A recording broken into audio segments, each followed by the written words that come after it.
850 metre ઊંડું પાણી હોય ને એ પાણીની ઉપર તરતી તમારી રૂમ હોય તો શું રાત્રે ઊંઘ આવે? જય શ્રી કૃષ્ણ. ધીસ ઇઝ ત્રિશા અને ઉત્તરાખંડ ટ્રીપમાં આજે છે ડે 6. આમ તો ઉત્તરાખંડના ડ્રાઈવર સ્ટ્રાઇક પર હતા, પણ અમારી ગાડીનું પાસિંગ અલગ છે એટલે અમારા પર એની અસર ના થઈ. આજે જવાનું હતું Tehri dam, India's tallest dam, અને સુરકંડા દેવીનું મંદિર, જે 52 શક્તિપીઠોમાંનું એક છે. ગામની પહેલા બ્રેકફાસ્ટ કરી લીધો, કોઝ આજે જર્ની થોડી લાંબી હતી, લગભગ 73 કિલોમીટર્સ, એ પણ પહાડોમાં, એટલે કે 3 કલાક તો પહોંચતા જ. પણ હું એક નંબરની ભૂલક્કડ, ફોન રૂમમાં જ ભૂલી ગઈ, એટલે પાછું રિટર્ન જવું પડ્યું ફોન લેવા. રસ્તામાં આવ્યું ધનોલ્ટી, જ્યાંથી હિમાલયન રેન્જ દેખાય છે, એટલે ત્યાં બ્રેક લઈ લીધો. આઈ ઓલવેઝ વન્ડર કે પહાડોની પાછળ વળી શું હોતું હશે. થોડા પહાડો ચડ્યા, થોડા ઉતર્યા, એમ કરતા કરતા પહોંચી ગયા તહેરી ડેમ. ડેમ તો ઘણા બધા જોયા, પણ આ ડેમની સુંદરતા શું હતી ખબર? ચારેય બાજુ પહાડોથી ઘેરાયેલો હતો ને વચ્ચે ડેમ. એઝ આઈ ટોલ્ડ કે ડેમની ઊંડાઈ 850 મીટર ઊંડી છે. 1000 રૂપીસ પર પર્સન આપીને અમે બધા ગયા સ્પીડ બોટમાં. અડધા કલાકની સફર. એ બોટ અમને લઈ ગઈ ફ્લોટિંગ હટ્સ તરફ,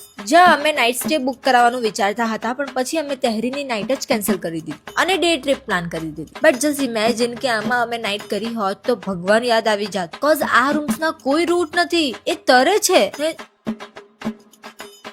બેક ટુ જમીન, આઈ મીન પાણીમાંથી બહાર. નેક્સ્ટ સ્ટોપ હતો સુરકંડા દેવી ટેમ્પલ. આ મંદિર ખરેખર વાદળોની વચ્ચે હોય ને એમ લાગતું. વાદળ આપણને અડીને જાય, પણ જેવા અમે ત્યાં પહોંચ્યા કે અફરાતફરી મચી ગઈ, કારણ કે એવી અનાઉન્સમેન્ટ થઈ કે વાતાવરણ ખરાબ થઈ રહ્યું છે, તો બધા વહેલી તકે નીચે ઉતરી જાઓ. ખબર નહીં વચ્ચે લાઇટ ગઈ કે શું થયું, રોપવે 2 વાર બંધ થયું, પર इसकी तो हमें अब आदत सी हो गई है. કર્યું અમે હર્ડલ તરફ પ્રયાણ. સૂરજ હુઆ મધ્યમ, ચાંદ જલને લગા. અમે લાઈવ જોઈ રહ્યા હતા.